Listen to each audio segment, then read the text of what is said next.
Hi, nice to meet you. I'm Zoe, and today I want to scream about how good the Skyrim soundtrack is. There won't actually be any screaming, but I just need to talk about how much I love this soundtrack. Skyrim was released worldwide for PC, PlayStation 3, and Xbox 360 on November 11th, 2011. Also meaning I was truly born on November 11th, 2011. Since its original release, Skyrim has then been re-released 17 times, including a re-release on Amazon Alexa's. It's a sore subject, but she's still my problematic fave. Each re-release of Skyrim has reminded us of two things. One, Todd Howard needs to stop doing so many side quests and get back to work on Elder Scrolls 6. And two, Jeremy Soule put his whole soullacy into the Skyrim soundtrack. I can't say that with a straight face. I don't know why I wrote that.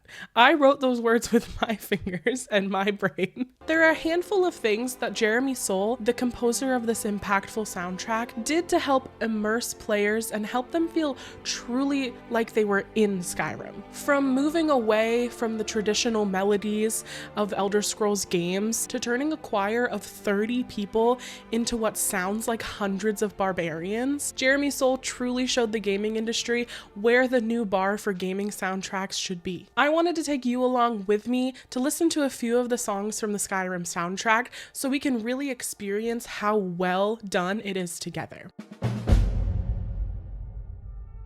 All right, so the first song that we're going to listen to, I can guarantee any and every one of you know if you have heard of Skyrim. So it's the Dragonborn theme, the opening title song for the video game, and I'm pretty sure it was also used in the trailer of the game, but we're going to sit and we're going to listen to it. This truly is what captivated me as back in 2011 as a child, and I craved to be in the world of Skyrim after hearing this. So let's go.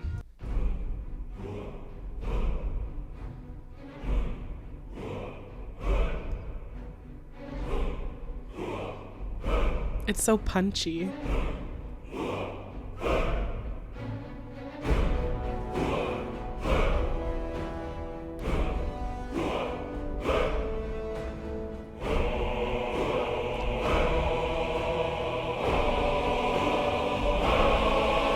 Okay, forgive me, but just that buildup, I feel like is something that is so epic, and I feel like it really painted the picture for like the story that we were gonna hear and experience and play through in Skyrim. The build up, like I mentioned earlier, in this song, and I'm sure majority of the other songs as well that use choir, that like the huh. There was only 30 people. I think there was 30 people. It was somewhere between 15 and 30 that they recorded these 30 people. And this is something that's very common in the audio, like music industry as well.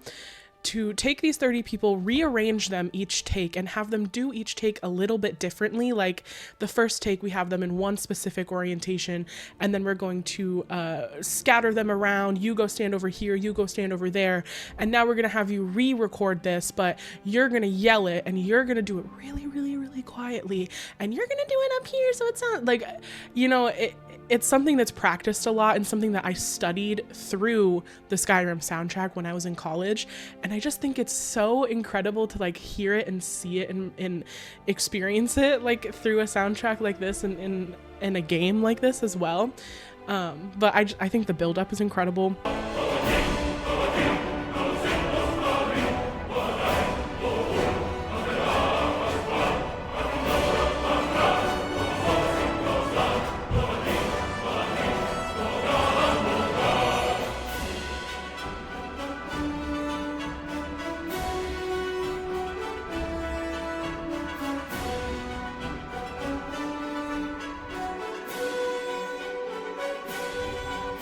I love that instrumental breakaway too, where they just go through like that sort of counter melody as well, the dun dun dun dun dun dun dun dun dun, and I'm pretty sure it comes back later in the song, that melody there. I don't even have words for how good this song is. Like it gives me chills every time I listen to it because I remember hearing it, and it's so nostalgic. I think is probably why I get so I have such a reaction to it is because it's nostalgic, and I'm sure a lot of others do. But there's also just something like this song feels like dragons.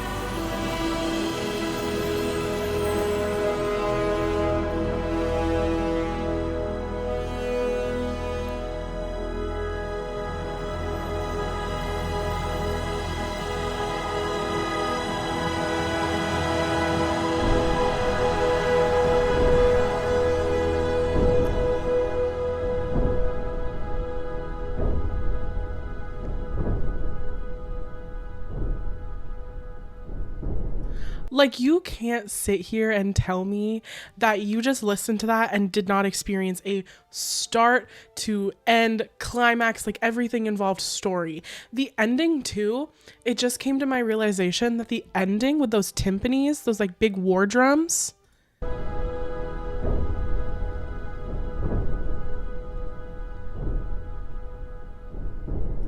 they sound like dragon wings. Oh my goodness. And then the way that it just fades out, like, all right, on to the next one. Here we go. The next song that we're going to listen to is called The Streets of Whiterun. If you're unfamiliar with what anything in Skyrim, Whiterun is the first sort of, I want to say city. It's like the bigger town that you go to for the first time, where you meet like the Jarl and everything. A lot of like opportunity opens up in Whiterun. You discover that it truly is like an open world experience. So this is the song that you hear right at the start of your adventure, really.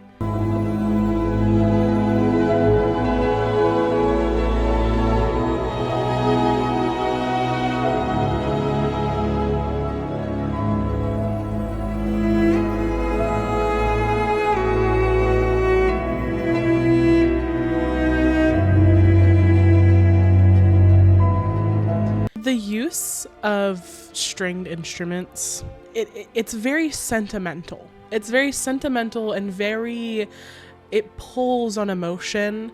I feel like stringed instruments like violins, cellos, things like that, they feel so nostalgic and they feel so full of emotion. It's stunning.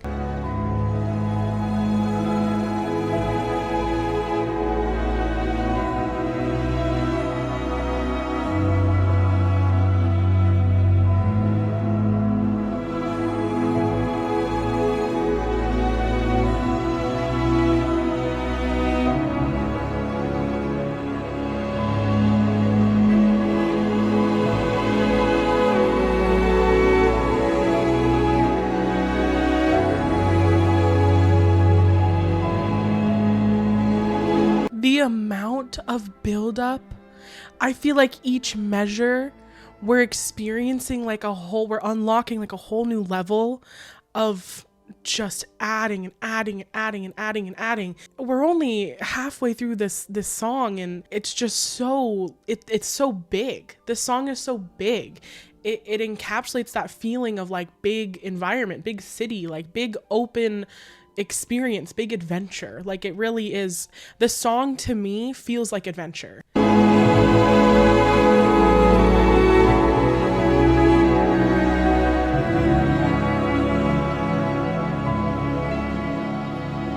You can barely hear this like faint angelic choir in the back as well.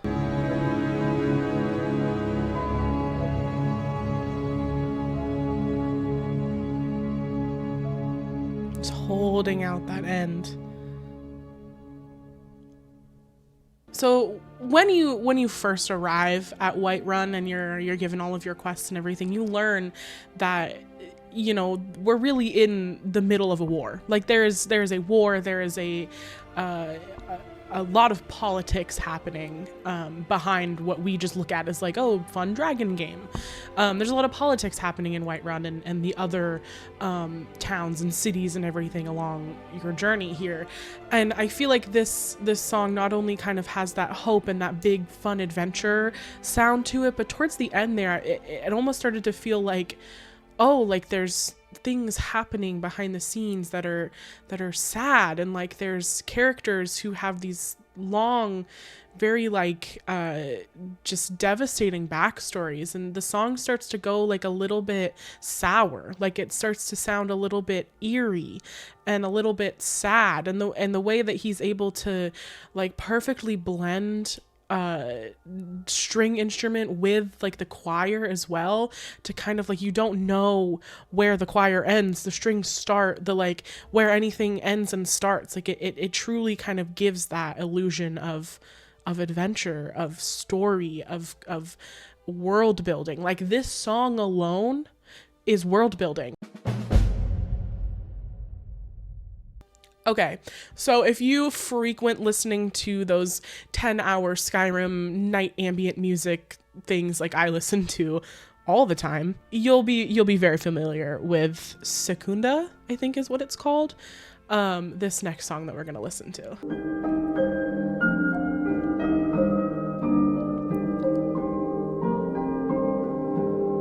I feel like so far, every song that we've listened to has started with like a completely different instrument. This one, I don't know. I can't think off the top of my head what instrument that is at the beginning. It sounds, it's percussive. So it sounds like some sort of, I don't know why I think of like those bells that you hit with like the little mallets with the bells, but like with a lot of effects on it. But I don't know if anyone knows what that instrument is. Please let me know. I'm very curious.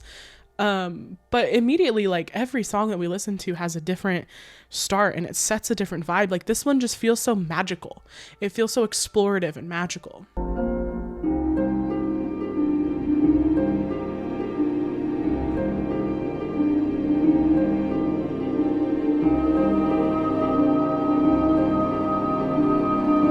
When the vocals come in,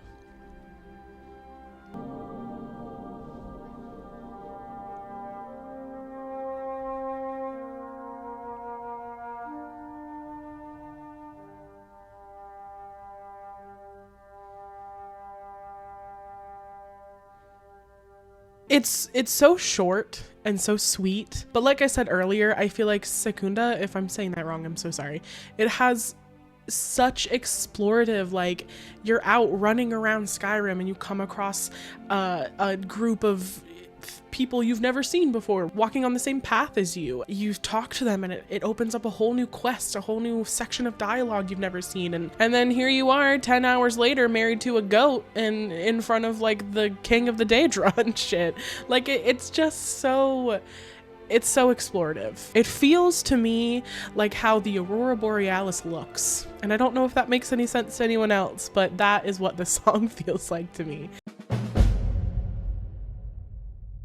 The last song I want to listen to is one that I wrote a essay on while I was in college. It's Sovengard. I believe this is what plays at the end of the game. I don't want to like spoil anything for anyone who hasn't played Skyrim, but it does play at the end of the game. I think it's very interesting how this end song ties everything together perfectly. You'll see why.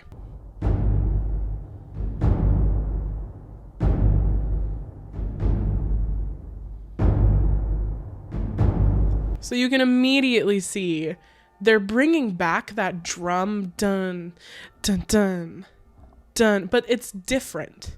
It's a little rushed. It's a little bit, like, you know, like it's a little bit scarier. It's a little bit more confident as well.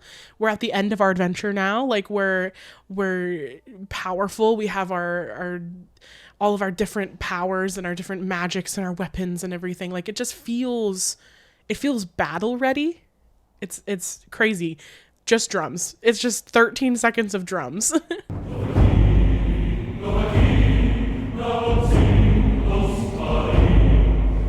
Here we are with the vocals. All right, the choir, the barbarians, the big group of scary men.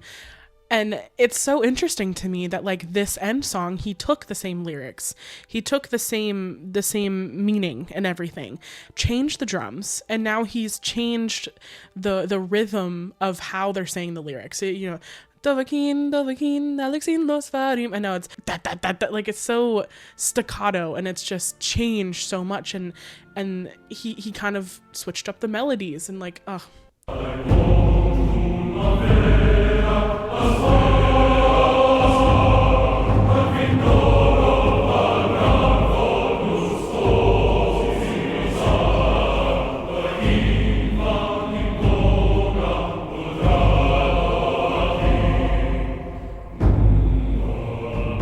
I also think another thing that makes this song really stand out to me as well is the use of just drums. It's just drums and vocals, but it has the same, if not more, of an impact than like the others. Like it's right up there. It's not like boring. It's not lacking. It's there.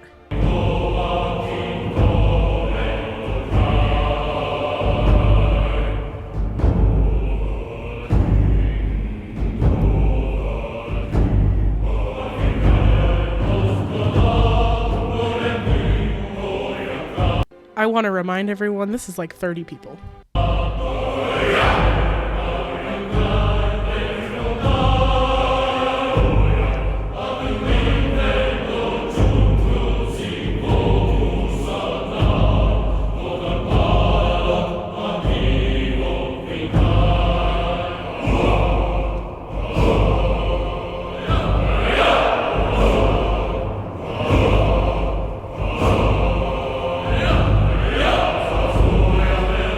The way that they just keep building and build, they're going up and up and up and up. Like at the end of every verse, at the end of every chorus or whatever, like they go up an octave, they go up and it just feels like it's like they're marching into battle. This song is the final, like, we're marching into battle. We have big drums. There's a lot of men. We got a lot of weapons. We're ready to go fight whatever and whoever we need to fight. Like, it's just, they're going and going and going and going, and it never stops.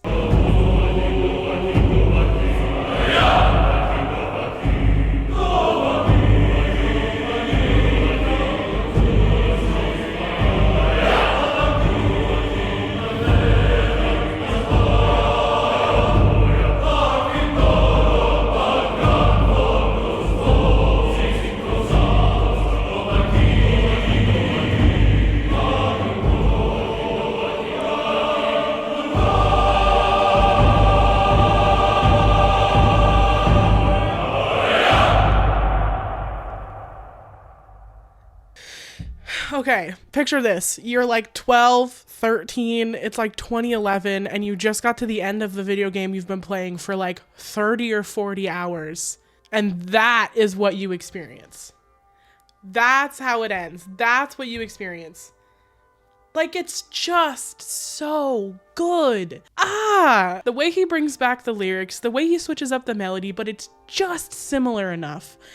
Just similar enough to where it's reminiscent of the beginning. You're looking back on the whole adventure that you've just had, and you're sitting in front of this TV, like playing as this character, and suddenly you are that character. You are going into war. You are going to fight dragons, and just, it's crazy. It's crazy. I haven't played Skyrim in years. I haven't opened Skyrim in years, but I'll tell you right now, the Skyrim soundtrack is truly my Roman Empire. I listen to it at least twice a day. I listen to the Skyrim soundtrack more often than I think any sane person should. Man, this, like, I love Skyrim. I love it. I wish that I could sit here and listen to all 4 hours of this gorgeous, and I truly mean gorgeous, audio journey with all of you, but I do have to call it quits here. As always, thank you so much for watching. It's been so nice to just